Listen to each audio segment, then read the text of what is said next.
محبت گم شدہ میری ڈرامے میں اب آیا ہے بہت بڑا موڑ۔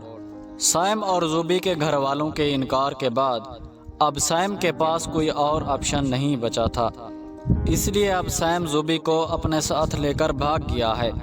اب اس کے بعد سائم اور زوبی نکاح کر لیں گے۔ سائم زوبی کو ہر روز نئی نئی جگہ پر چھپا کر رکھے گا، مگر پھر بھی پیچھے سے زوبی کا بھائی اور باپ زوبی کو ڈھونڈنے کے لیے ہر جگہ جائیں گے اور آخر میں اس گھر تک بھی پہنچ جائیں گے جہاں زوبی اور سائم چھپے ہوئے ہیں۔ دانیال کو دیکھ کر سائم زوبی کو لے کر بھاگے گا۔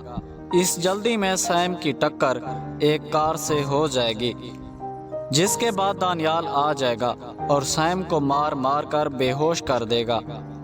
سائم کو مارنے کے بعد وہ زوبی کو ساتھ لے جائے گا، جبکہ سائم کو پیچھے سے ہسپتال میں پہنچا دیا جائے گا۔ اب بہت زیادہ خون بہہ جانے کی وجہ سے سائم کی ڈیتھ ہو جاتی ہے۔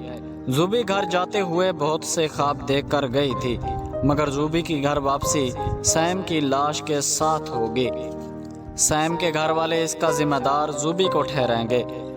اسی لڑکی کی وجہ سے ہمارا بیٹا مرا ہے، جبکہ زوبی کے جانے کے بعد اس کا باپ بھی مر جائے گا۔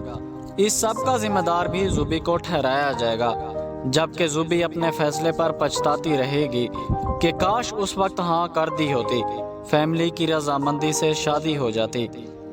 سائم کے قتل کے کیس میں دانیال بھی جیل چلا جائے گا۔ دونوں خاندانوں کی ضد کی وجہ سے یہ بات یہاں تک پہنچی۔ سائم مر گیا اور دانیال جیل چلا جائے گا۔